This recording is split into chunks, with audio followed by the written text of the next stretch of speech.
This is Metro Week. Our top story, civility in politics. We'll interview a state lawmaker who took a training on civil discourse and ask how it will shape his job this year. Then our Journalists Roundtable analyzes the week's news.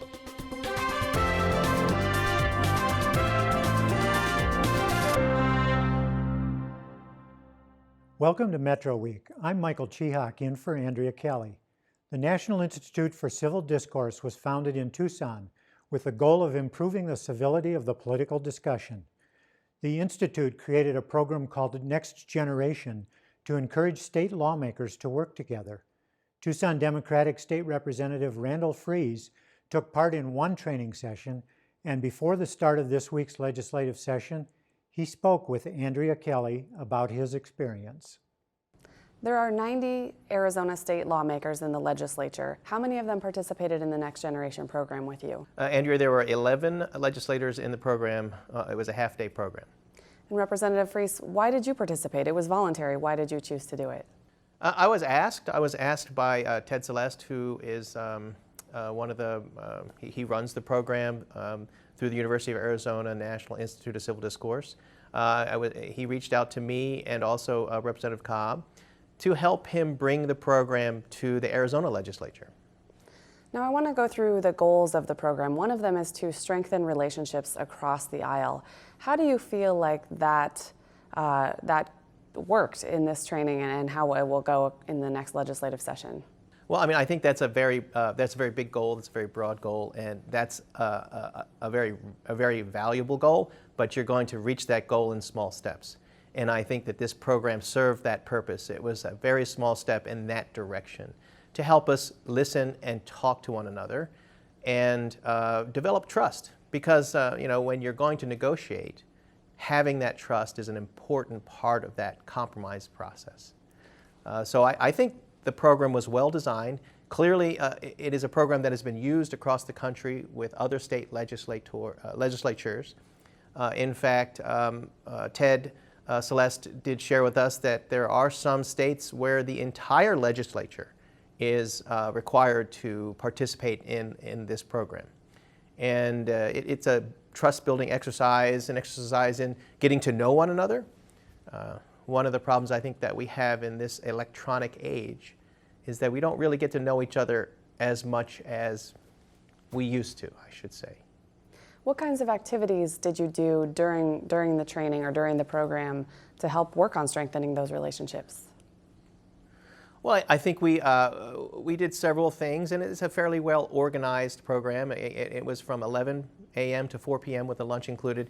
And there were things, exercises where we learned a lot about each other, how we found ourselves in policymaking, what brought us to wanting to be elected. We did exercises to help us define what civility is, what civility isn't, and things that would help. And we attempt to talk about some topics that are kind of divisive, so that we could get used to grappling with those types of situations. Another goal of the program is to increase the effectiveness of state legislatures. How will you measure that? Well, I'd like to say, and if I could go back just for a minute, because you did ask me why did I participate, and I would like to say that I participated because I want to be a better policymaker, and I think that this program absolutely helped me with that. So one of the things that this program will help us do, and a way to measure the effectiveness of the program, would be how well do we communicate next session. And the fact that only 11 people out of 90 participated, we may not be able to see that effect, but what I'm hopeful for is that we do it again next year, and more people will participate and feel comfortable with participating. And I think that the way to measure the effectiveness will be to see if we can communicate better, and if some of these divisive issues can result in compromise. I really believe that the goal of I really believe that compromise is not a disparaging thing. I think that compromise is what we should be doing, and a solution that involves many facets, a multifaceted solution is usually a more sound solution and a more broadly accepted solution. And in order to do that, you have to legislate. And legislate means listen, communicate, negotiate, and compromise. I'm afraid that this body has moved more towards, instead of being a legislative body where we take into account the concerns of many, I'm afraid that this body has become a means of approving the agenda of a few. So how will you maybe change your own actions? How will this training and this program be different for you this next session? I mean, my goal has always been in the legislature to build relationships, and that takes time. And build relationships, build trust. And how do you do that? Well, you make a small deal, and then the next time you earn someone's trust, you can make a bigger deal. So I think what really I take away from this program was understand what civility is. Some people have a different definition of incivility and civility, and some people feel that even having a disagreement is not civil, and I think that we have to get past that. We have to understand that you can disagree and still respect one another. You can still disagree and still trust one another, and you can still disagree and negotiate and find common ground. So with 11 state lawmakers participating in this program in Arizona, and as you just said, some different definitions about what civility or incivility are, how do you think the next session could change in terms of the group dynamic because of this program? I think it's going to, we may not see the results or the fruits of the efforts of this program this session. I think what we've done, hopefully, is plant a seed, and those that were participating this time will talk about what they've taken away and what positive things they've taken away and what small changes they hope to bring about. And then hopefully when we offer the program again, and I'm sure we will, we'll have a more broader participation. And then what I'm hopeful for is in a handful of years we get to the point where the entire legislature is required to participate in an exercise like this, either as an orientation for new members or an exercise every couple of years just to help us remember how to better communicate and appropriately listen to one another. Now the program is called Next Generation because it's meant to target the state lawmakers who will potentially go on to run for Congress. And so it's basically the next generation of our federal lawmakers. How many of your peers do you think are interested in seeking federal office? I can't speak to aspirations of other people. How about you? I'm sure there are. You never say never. How's that? And then I also wanted to ask you, you had a chance maybe to see some different personalities of your peers in the state legislature, some of those team building exercises you did. Did you come away with a different impression of anybody or of a group of people? I definitely came away with more respect for the people that were participating, more respect for our differences and why those differences are there. We spent some time talking about our values, how we got to where we are, and respect. I had a lot of respect for everyone that showed up because I put a lot of effort into getting people to come. Called people personally, emailed people, and I was just grateful to have the people that were there, particularly the Republicans that were there, to put it out there and participate. So respect is what I'm walking away with for others. And how about you? Do you think anybody who was there maybe saw a different side of you because you had this opportunity to be in a different environment and talking about different topics? I hope so. As again, we shared a lot about how our history, our background, how we ended up as a policymaker, as an elected. So I hope so, and I think the people that came also came out of respect for my request. I asked them to come, and those that were there trusted that it was a program that I endorsed and that they would learn from. And I think everyone that was there felt very comfortable and grateful to have participated and took something away from it. So you're not just going to go back into the next session and suddenly start agreeing on all things that the parties don't agree on, but how do you hope that maybe conversations will change about those things that you disagree about? Well, as I said, civility in some people's minds is defined with some variation, and I want people to understand that, just because someone is speaking passionately about something doesn't mean that they are disparaging you or disrespecting you. They're just reflecting the passion of their values and their dedication to trying to make something better. We need to be able to have those heated discussions on the floor and in committee, and then walk away respecting one another, enjoying one another, having lunch with one another, and recognizing that we do, in fact, share common values. So you have to be able to say, even though we were just in a heated discussion and an argument on the floor, and I was trying to get my point across, and you were trying to get your point across, that doesn't mean that I think less of you. In fact, I probably think more of you. State Representative Randall Freese of Tucson, thanks so much for joining us. We'll be watching to see how this session goes. My pleasure. Thank you, Andrea. Hi, I'm Lorraine Rivera. Later in Arizona Week, my one-on-one interview with Governor Doug Ducey after delivering his State of the State address. Part of a quality community is that you have good schools that have kids in a safe environment where they're learning the fundamentals, and then you're locking up bad guys and putting them away.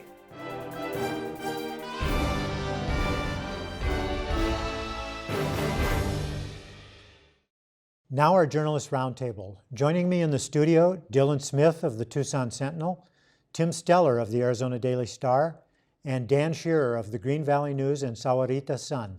Gentlemen, thank you all for being here. Sure. We just saw Representative Randall Freese talking about the Institute for Civil Discourse. What kind of an effect do you all think that that's going to have on discourse in the legislature, short term and long term? Dylan? Well, short term, it's pretty telling that only a small handful of legislators showed up for this training. Long term, this sort of better understanding how they're supposed to do their jobs as legislators as opposed to being politicians is probably a good thing. But how effective that is when most people can't be bothered to show up and even begin to have that sort of discussion is, puts a big hurdle in front of things. And that's really the question is, were the right people in the room? I know 79 other people who probably should have been there instead, and you could start actually with some of the party leaders, because that's where a lot of the incivility comes from, and then it boils down to the new members of the legislature who pressure is put on them to toe the party line, and then it ends up with a lot of fighting. It's Just a shouting match. Yeah, it's unfortunate. Jim, is there really a level of incivility in the state legislature here? Like Representative Freese said, I think it depends on how you define incivility, but I guess you would probably say that, as Dan was saying, the dictates come down from on high, and you have to follow. You have to follow as a party member. In the case of the current legislature, of course, the Republicans are the majority in both houses, and so those leaders make sure that their party members follow. So even if the party members wanted to be more compromising in dealing with Democrats, for example, they might get punished in a given situation. They might get punished by not having their bill heard or something like that. And there are a few moderates on the Republican side in the legislature, and we've seen that happen, have we not, Dylan? Well, one of the important things about this program is that it is an exercise, a day-long exercise. It's not just a moment of lip service to being civil. I remember back right after the January 8th shootings, there were pretty much every politician here in Tucson, from both Democrats and Republicans, got together and stood in front of the courthouse and pledged to conduct themselves with some civil discourse that lasted not even really as long as they stood there. One of the funny things that happened there was right before they all stood in a line and gave their pledge to somewhat behave themselves, there was a flag flying there, and it was a windy day, and the flag blew over, and Frank Antinori, who you could pretty much point to as being one of the more outspoken, perhaps more outrageous people when it comes to being not so civil at times, made a dive to try and catch the flag. He didn't quite make it, but the eagle on top of the flag, his right wing broke off, ironically enough. So when we look at a situation like that, and you hearkened back to 5 years ago after January 8th, the Institute for Civil Discourse, in fact, was born of that. I believe that Fred Duvall came up with the idea and brought it forward, and the University of Arizona put it into place. Well, we talk about legislating morality. Can we legislate, in a sense, civility? Can you force people to be civil? Really, ironically, what you're training them how to do is to fight fairly. And I think what this exercise was all about was, if you face your enemy, if you're looking your enemy in the eye, it's harder to be nasty. And so hopefully we'll see some sort of benefit this session. I would just doubt that a little bit, because really, until it benefits the majority, and especially the leaders, it's probably not going to have much effect. I would say that Speaker David Gowan, who's from this area, is known for treating people respectfully, individually, and so that's civility. And yet, you know, when push comes to shove on bills, maybe the bills themselves are not treated civilly, you know? Well, politicians get rewarded for terrible rhetoric. Look at what's happening now on a national level, especially with Donald Trump. You know, he gets attention, and we'll see if that attention turns into actual political support, but he gets attention both from the media and from voters for saying completely outrageous, outlandish things. And so what you're saying is that we're the problem, because we're taking their incivility and elevating it and putting it in front of a big audience. Well, I think in a way, those of us who are journalists are part of the problem, and really the public at large, we collectively, we're the problem, because we don't demand that people actually do an effective job of legislating. We love the clown show of them yelling at each other, playing politicians. The admonition you hear all the time is, we get the politicians we deserve because we vote for them. Yes. Sure. Let's move on a little bit. Governor Doug Ducey gave his State of the State speech this week and doubled down, if you will, on his promise from the campaign and in last year's State of the State to cut taxes. Tim, you argue that this isn't the right time to cut taxes because we have so many needs in the state: education, child welfare, et cetera. Talk a little bit about that. Well, yeah, my argument is that if we cut taxes more at this time, at a time when we don't have very high tax rates, then it's going to result in a net revenue loss to the state, or at least a loss per capita, let's say. And so as a result, it's going to be harder to pay for our needs, and it's become increasingly harder over the years to do that. Now we get a little bit more money in our pockets, and that's a good thing, and it definitely can and probably will stimulate economic activity to an extent. But the fallacy that I think a lot of people in Phoenix seem to believe in is that if you cut taxes, that will raise revenue because economic activity will grow so rapidly. And we're not in a situation like that in Arizona because our tax rates are relatively modest. If we had high tax rates, that argument maybe could be made with more legitimacy. Dan, another aspect of the governor's speech was kind of a warning to municipalities about some of the perhaps what he thinks are anti-business measures that are going into place. Flagstaff talking about a minimum wage that's higher than what the state minimum wage is. And in Tucson, the issue of paid sick leave required of all employers. How's that flying? Well, it was really more than a warning. I thought it was an out-and-out threat. And what he was saying is that if you are going to raise your minimum wage, then he is probably going to pull his state shared revenue funding from you, which is a pretty big source of revenue for these cities and towns. And what he's trying to avoid is the statewide movement we've seen in California, where I think 14 local jurisdictions have raised the minimum wage over the state level. And then we've seen another 15 communities across the United States do the same. So he doesn't want to see that here. He can see certain economic disadvantages if we have towns competing for employees, and he's probably right. But actually, while Flagstaff is talking about it, nobody in Arizona really has talked seriously about doing this. So it's a little bit curious that he even brought this up. But I felt like it was an out-and-out threat, saying let's not have that happen here. And then Dylan, Tucson just this week started hearings or public meetings on that issue of requiring employers to give paid sick leave to their employees, proposed by Councilwoman Regina Romero.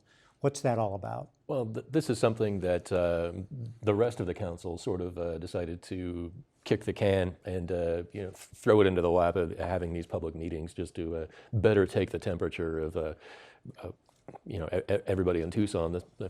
A whole lot of people in the business community are not too pleased with this, and we'll see just how much support there might be. One of the things I'm not quite clear on is just how extensive this threat from Ducey is as to what cities will be, I guess, from his point of view, allowed to do. Is this something that would threaten these sort of protections for LGBT people that Tucson has instituted and other cities? Or gun laws? Gun laws. Just how extensive is this? How broad is this? Sort of wagging the finger at cities. No, you can't do that because we don't like it and we're not going to let you. And particularly interesting because he wants local jurisdictions to take more control, make more decisions, and basically have to spend more to do all these things, to pay more to do these things that the state used to do. Correct. But you could, another word for that would be maybe hypocritical. I mean, to pass more costs on to the cities and then say, but you can't do anything on labor laws, for example, that we don't approve of. I personally am not a big fan of cities implementing, for example, minimum wages in our current situation in Tucson, for example. If we had a booming economy, that might be one thing. But the question isn't whether the policy is good. I mean, we can decide that for ourselves, and that is my point, that it's a local control issue. And cities being allowed to experiment a little bit and actually compete with each other. And these are movements that come up regularly out of, say, the working families kind of organizations that they know the cities where they can test these out: Tucson, Tempe, Bisbee, maybe Phoenix, Flagstaff. And these policies come in occasionally every 6 to 12 months or something like that. And so, yeah, I mean, I can understand why he wouldn't want this patchwork of laws. But on the other hand, maybe the challenge is, okay, then why don't you deal with it at the state level? If you don't want us dealing with it, then you deal with these real issues such as paid sick leave. That was an area in the speech that the governor was pretty specific about. But he wasn't very specific at all when it came to numbers in his budget, which, for the record, for our audience, his budget is out on Friday today, but we're recording this conversation before we get to see any of the numbers. But what were some of the things, Dylan, that he mentioned he thought might be enhanced in his budget? Well, a couple of things that he pointed to as I guess possibly being enhanced. He said he wants to put more money back into tech education, vocational education, what we call the JTED districts, which were last year stripped of their funding, like the community colleges were as well. Whether that actually gets a number that is meaningful attached to it is something that will be very interesting to see this afternoon. And the JTED funding has got support on at least 4 fronts, even before the legislative session began. So I was talking to Representative Chris Ackerley this morning about this very thing, and we're talking roughly $30 million, depending on how you slice it. But they just want to restore that from last year's budget. So it would be taking out 4 paragraphs from the budget and restoring that. It's a very easy thing, and I think there's a lot of pressure, and I bet that's what we see later today. Something that a lot of people in the business community were not too happy about last year when it was stripped. Yeah, then we can talk about the community colleges, because again, for Maricopa County and Pima County to lose all of that community college funding is just a travesty. I live in a semi-rural area. I can see the value of the community colleges there, and for them to have taken that money, even though it was a fairly small amount, was deplorable.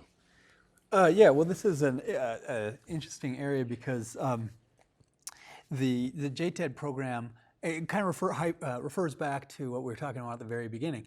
The JTED program got hurt because of the way the budget deal came about last year. If I'm not mistaken, it was March 4th or so. The Speaker, the President of the Senate, and the Governor announced their deal. They jammed it through in 3 days. There was very little debate, and honestly, I think it was a mistake the way they did this JTED budget. And so it goes back to this idea that if the leaders want to jam something through, they're going to do it, and they're going to twist arms. And as a result, big mistakes get made. Is there a possibility that that'll happen again this year, that they're going to just push that thing through, Tim? On JTED, I don't think so. On the budget, I'm sure. Yeah, I mean, that's the way, that's the way they get their, Once they all wield the their power. once all the behind closed doors wheeling and dealing gets done, quite often the state budget just goes through in the middle of the night, quite literally. But even after the State of the State message, though, we had Republicans saying, yeah, I like what he's saying, but boy, we're kind of wondering how he's going to fund it. So already they are questioning him, so maybe it won't be jammed through as quickly or with as little thought as last year's. And even their Senate President, Andy Biggs, a Republican and one of the most powerful people in the state in regard to public policy, told us in an interview that he wouldn't be in favor of dropping a bill about cutting taxes this year. So we'll have to see what happens with that. Speaking of budget, let's talk a little bit about the City of Tucson budget, which we read about in the Star this week, and the city manager is saying there's a $12 million deficit right now that he's trying to erase by June. Dylan, how is the city trying to deal with that? Lots of nickel and diming here and there, just trying to find tiny little cuts that they can trim off of things. There haven't been any really broad changes proposed by anybody, and at this point, I'm really surprised that the projected shortfall is down to $12 million. A few months ago, we were hearing about a much higher number. And certainly in successive years, after we get past this year, that number is looking more like $50 million. We're starting to really run out of these quick short-term fixes of selling off some excess land and cutting this little bit here by $2 million and finding $1 million here and there. So there are some pretty serious long-term challenges that the city is facing if we want to keep the same level of service that we have had in so many areas, and even expand them as some have proposed. And those are ongoing problems, Tim. It goes way back too. The city seems to be in a budget crisis every year. Absolutely, what's the fundamental issue here? Well, spending more than we're taking in. I mean, that's obviously the definition of a deficit, but we don't have the tax revenue. We have obligations such as pension bills, most of all public safety pensions and other pensions that are growing rapidly beyond our capacity to pay for them. We've chosen to put off to improve our transit system, but also put off rate increases in that system. So we're spending a lot of money every year on that. And there's a variety of services and areas of spending that we continue to that we're going to have to deal with. The structural deficit is big and not something we've figured out how to deal with yet. And Mayor Rothschild has talked a little bit about revenue enhancements. In other words, tax increases, perhaps a higher city sales tax, perhaps an increase in bus fares, although this council has been loath to do that. Will we see a higher city sales tax or other revenue enhancements, Dylan? I think moving. I don't know if there's the political will to push ahead with trying to get a sales tax approved, and I don't know if voters go along with that. I mean, that's something that you see every day when you go to buy pretty much anything. You see that money coming out of your pocket, and that tends to irk people a little bit. One of the reasons that we are, as a city, facing this is because of the rather tangled web of things that happened with public safety pensions, with moves by the legislature, a law that they passed to fund them at a certain level that then got thrown out because of a lawsuit by the police officers unions. So now we have to go back and pay all of this money back, which is, trying to backfill that is a pretty big hole. In addition to all the other challenges that we face, there's this one added on to it, this burden. Dan, is all of this financial trouble an argument for not going to regional government, as some folks have talked about here in Pima County? Yeah. Well, if you're asking me if we want any part of what's going on in Tucson, down in Green Valley and Sahuarita, probably not. And remember, we're not that far removed from an awful defeat at the polls of the bond, and I hope that resonates with the county and cities as they put things forward to voters, that voters are thinking these things through, and they're thinking with their wallets, right or wrong. Well, yeah, and it is it's a political issue, and there are trade-offs that can be made. For example, in the city, we've got this discussion about whether to go to ward-only elections, which I think is inevitable at some point.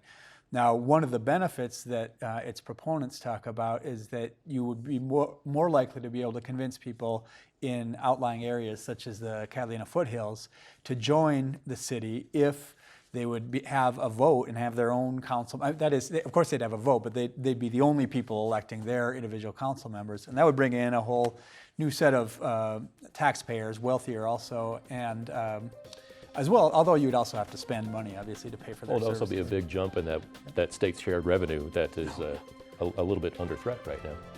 That's our show. Andrea Kelly will be back next week. Thanks for watching.